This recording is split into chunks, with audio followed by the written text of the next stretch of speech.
4 men. 1 innocent girl. An entire town too afraid to move. Then a single shot changed everything.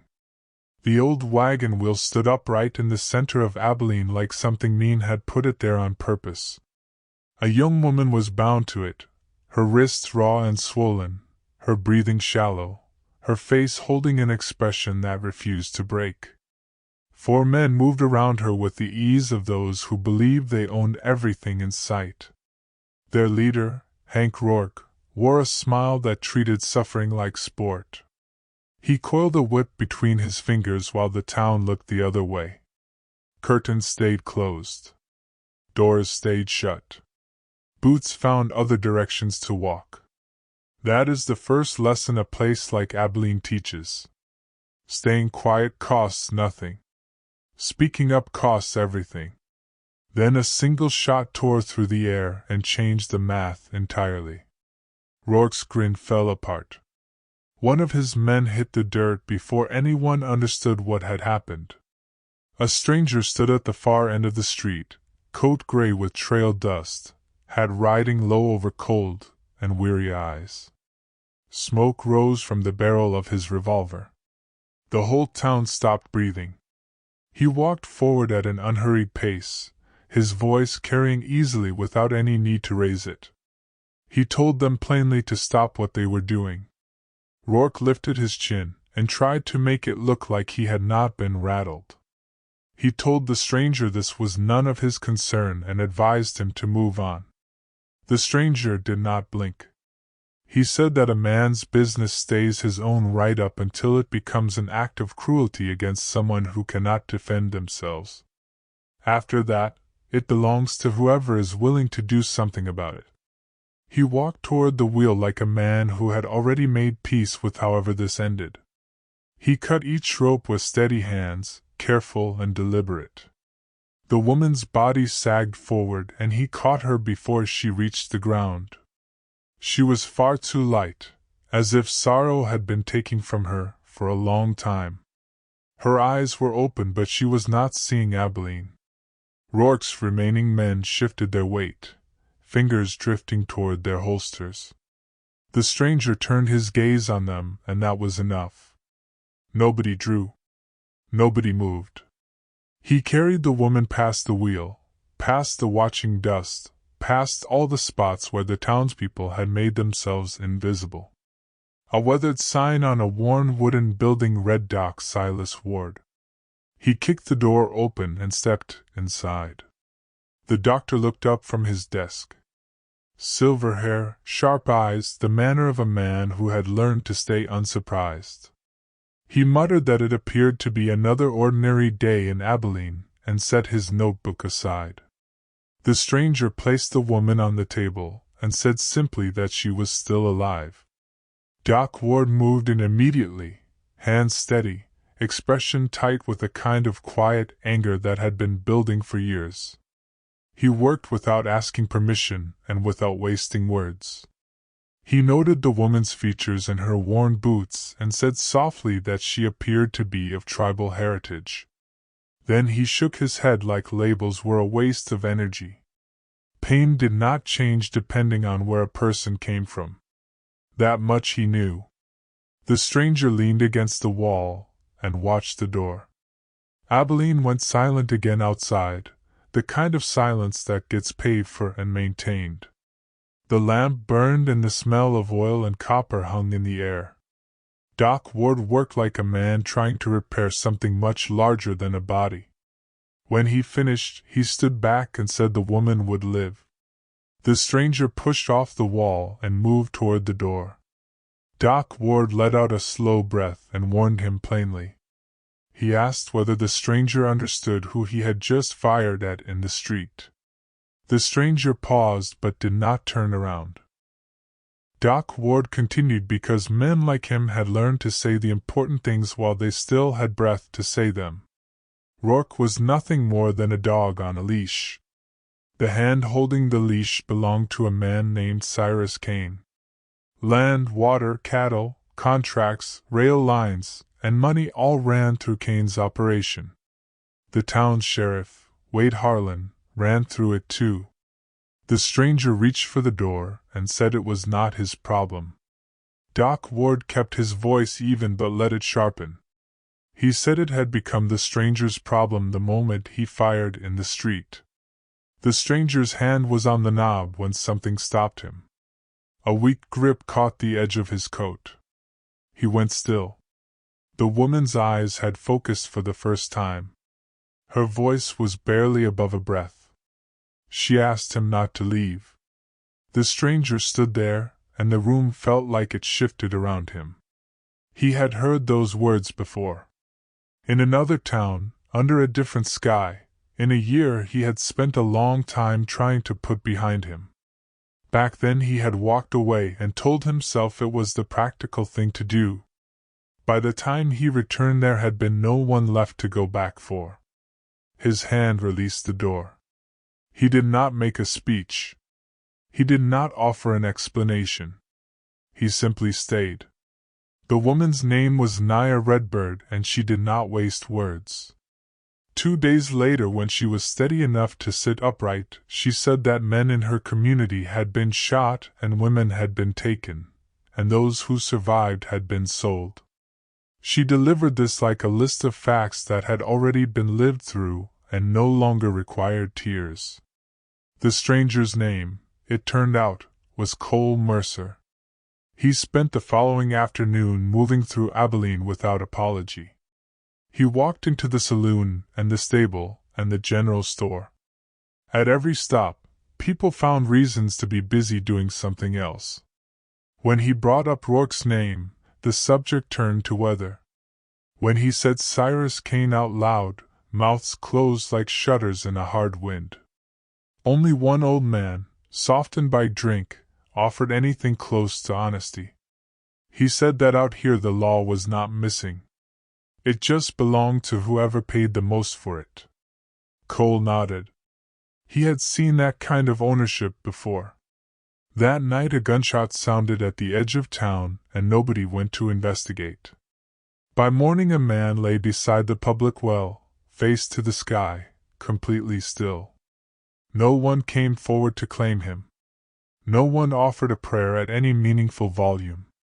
Cole stood over the body longer than was necessary. His silence held calculation, grief, and the very last of his patience. Naya arrived quietly and knelt beside the man. She placed a small stone on his chest. She did not cry. The wind moved through the dry grass and the world smelled like earth and trouble that had been building for a long time. Cole removed his hat, and the sun came down hard on his face. He said that people were not born this cruel. Some learned it early, and some chose it deliberately. Naya did not look up. She said that some simply chose to stand nearby and watch. Cole looked out at the closed windows and still curtains, and the cowardice that hid behind both. He put his hat back on. His voice settled into something that carried the weight of a decision. He said that this time, someone was going to put a stop to it. They buried the man behind Doc Ward's house that afternoon. There was no marker worth reading. Naya set another small stone on the mound of earth, and Cole did not ask what the gesture meant. In hard places, people keep their mourning simple. Words that sound impressive do not bring anyone back. Night came and Abilene settled into the kind of false stillness that predators find comfortable. Cole sat on the porch with his revolver across his lap, lamplight dividing his face into tired angles. Naya stood in the shadows for a while, then sat at a distance that suggested cautious intention rather than closeness. She observed that he did not sleep and said it without turning it into a question. He confirmed it, and said sleep did not help him much. The porch boards shifted in a small wind. Then Naya asked directly whether he had ever left before, when he should have stayed. Cole looked out into the dark where the prairie dissolved into night, and let the darkness answer first. Then he said yes. He did not reach for pity, and he did not try to dress it up, but the words came anyway because some things will not stay buried regardless of how deep you put them. He told her about another town and another girl who had said the same words. He had decided it was not his fight. By the time he changed his mind, the chance to change anything had passed.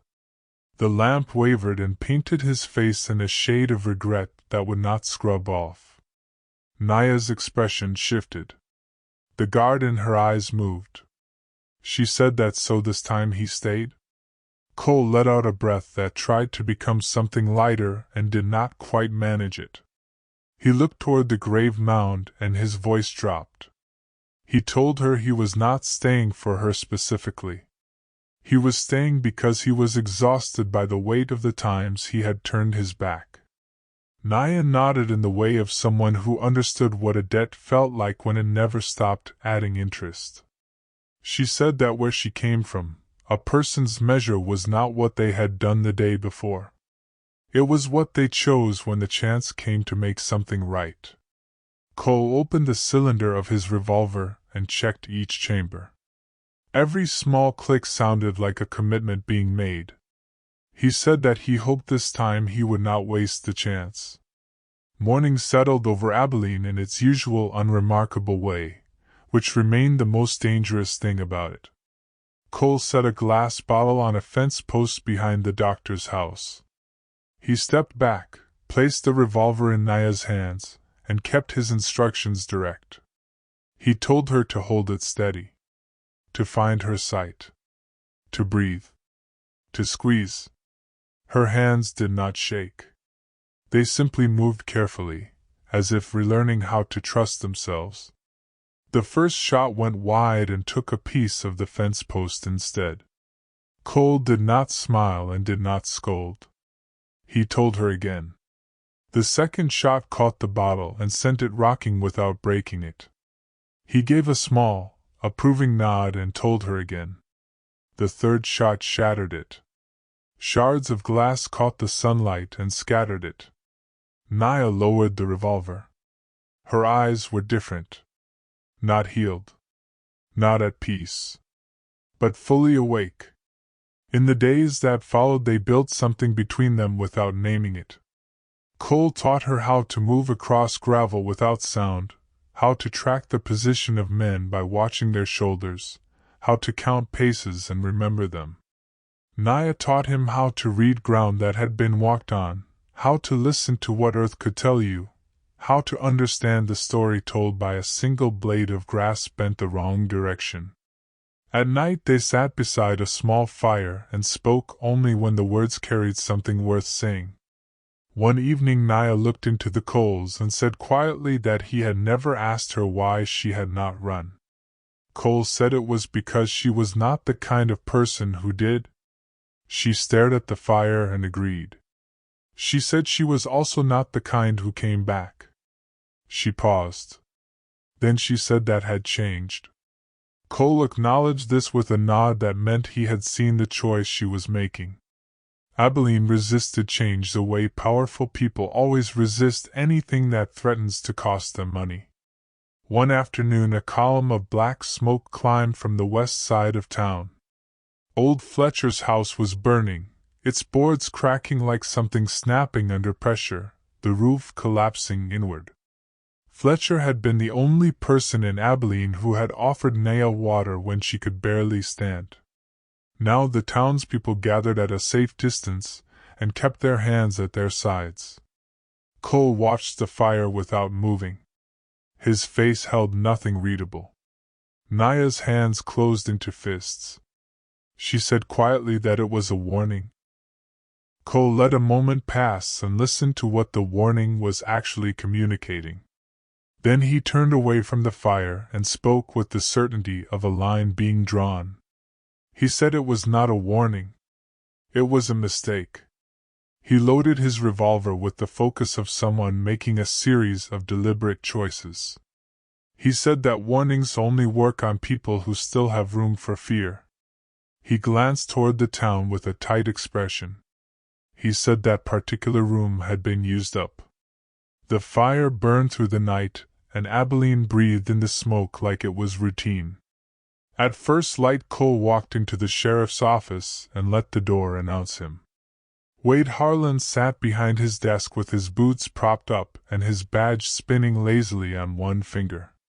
He looked up without urgency, the expression of a man entirely comfortable in his corruption. He said he had been wondering when Cole would show up. Cole stood in the center of the room and kept his eyes level. He mentioned Fletcher's house.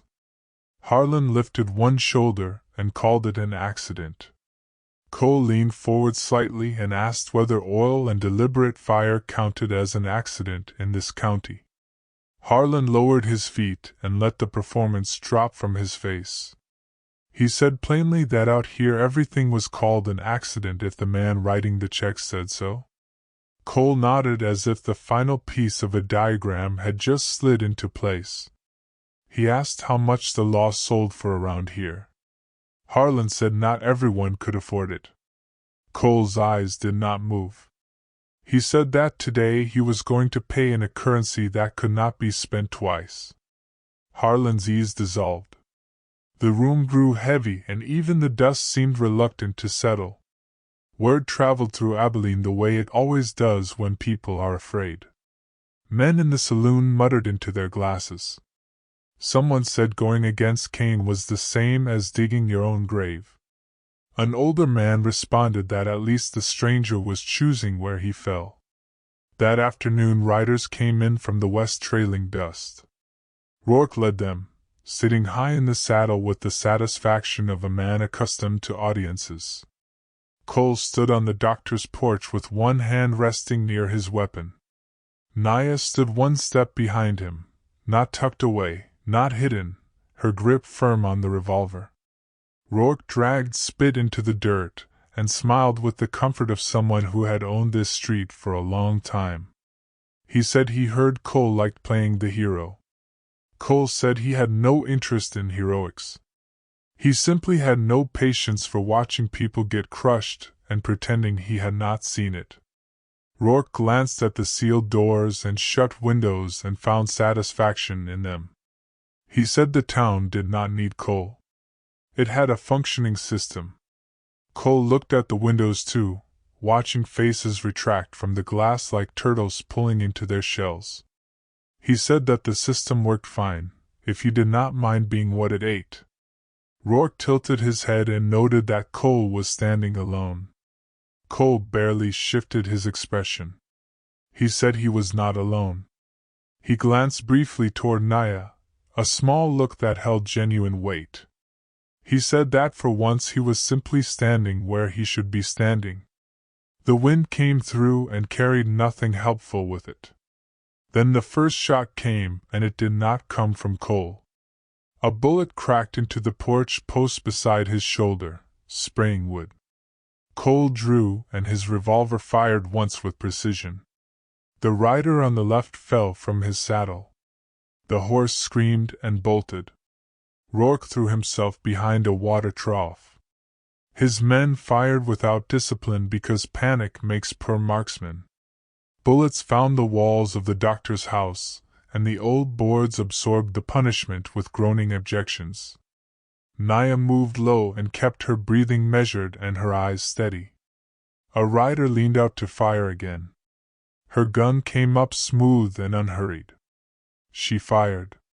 The rider dropped, his weapon clattering into the street below him. Cole did not look at her, but something in his posture acknowledged what she had just done.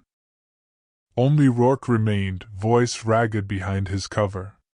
He managed a compliment of grudging honesty, and asked where all of this had come from. Cole stepped down from the porch and walked through the dust with eyes fixed on the trough. He asked whether Kane had sent Rourke. Rourke let out a rough laugh and said Kane did not need to send anyone personally. He simply named a price and people came. Cole said that today that price was not enough. Rourke stood and fired quickly, trying to buy back control through aggression. One bullet grazed Cole's shoulder and burned through cloth and skin. Cole answered with a single shot. Rourke froze mid-expression and looked down. Whatever threat had been forming in his mouth did not complete itself. He went to his knees, one hand braced in the dirt. He told Cole the town would eventually consume him. Cole looked at him steadily and said no. He said he had simply grown tired of watching the town consume everyone else. Rourke let out one dry, airless laugh and then pitched forward into the street he had considered his. Windows cracked open across Abilene. Not wide. Just enough to let a little shame circulate. Curtains moved. Eyes lingered. Naya stepped forward and stood beside Cole and did not step back. On a low hill at the edge of town, Cyrus Kane sat on his horse and observed the scene with the dispassion of a man reviewing a failing investment. He turned his horse and rode off at an unhurried pace because he still believed money could repair anything given enough time. Cole watched him go, and said quietly that Kane would come now. Naya tightened her grip and said they were not finished. Cole nodded and there was no fear in it. He said he knew. That night Abilene did not sleep, but not because courage had suddenly appeared. It was because the old fear had lost the person who had been maintaining it. Morning spread itself across the street, and the dried blood from the day before looked darker in direct sunlight. Cole walked to the sheriff's office and pushed the door open. The room smelled like sweat and a long history of bad decisions. Harlan stood at the window with his back to the room, a gun resting on the desk. He said he had known Cole would come back. Cole stepped inside and looked at the badge and then at the gun. He asked where Kane was. Harlan laughed once, briefly and without warmth. He said Kane did not visit places like this personally. He sent people like Harlan instead. Cole let his voice soften without losing any of its foundation. He said Harlan still had a chance. He could walk outside right now and do the right thing, possibly for the first time. Harlan did not move. His shoulders carried a visible weight. He asked whether Cole genuinely believed a man like him had a path back from what he had become. Cole held the silence because sometimes silence is the only honest answer and the only merciful one. Harlan's jaw shifted back and forth. He shook his head slowly, the way a man does when he recognizes the only road still open to him. He reached for the gun. 2 shots rang out almost together. The smoke drifted in the light from the window. When it settled, Harlan was on the ground and the badge lay still. Cole remained standing, shoulder bleeding, expression quiet. Some endings do not call for commentary. Outside, fresh dust rose in the street. This time Cyrus Kane did not watch from the hill. He rode directly in with a group of men who were colder and more businesslike than anything Rourke had assembled. They were not here for pride. They were here for resolution. Naya stood in the middle of the street. She did not step aside. Doors opened, slowly and without flourish. People came out. Not to fight. To stop pretending they were not there. One, then another, then a small gathering of faces pale with a complicated mixture of shame and resolution. Kane dismounted with clean boots and a coat that cost more than the buildings surrounding him. His eyes moved across the scene methodically and came to rest on Naya with the expression of a man looking at something he considered misplaced property.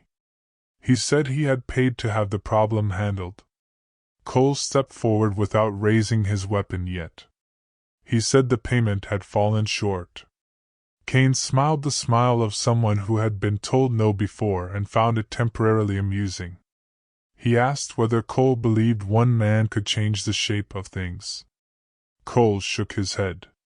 His honesty caught even the bystanders off guard. He said no, not alone. He looked briefly at the people gathered in the street behind him. He said he could make Kane pay for what he had done, but the rest belonged to the town. Wind moved down the street, and this time it carried the sound of Abilene actually breathing. Kane's hand moved. His men began to draw. The gunfight that followed was brief and without ceremony because truth does not enjoy waiting around.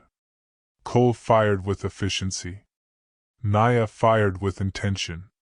Kane's men discovered that fear is not loyal and will change employers without notice. When the last shot faded, Cyrus Kane lay in the dirt alongside ordinary men. No amount of money followed him there. No title softened the landing. No arrangement he had ever made rose up to collect him. Abilene went quiet again, but it was a different quality of quiet. It was the quiet that comes after a storm when people look around at what remains and decide what they care about rebuilding.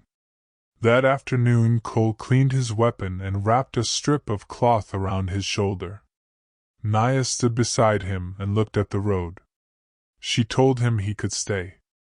Cole shook his head. He said this was not his place. Naya watched him for a long moment. She asked where he would go.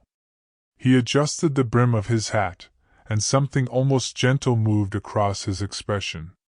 He said he would go wherever this kind of thing was still happening. Naya's grip tightened on the revolver he had left for her. She said that meant he would never stop. He did not disagree with that. He mounted his horse and took the reins in hands that had learned their work over many years and many miles. Before he rode off he spoke simply and without reaching for anything poetic. He said that wherever there was injustice he intended to show up. Once was enough to matter. He urged the horse forward and did not look back.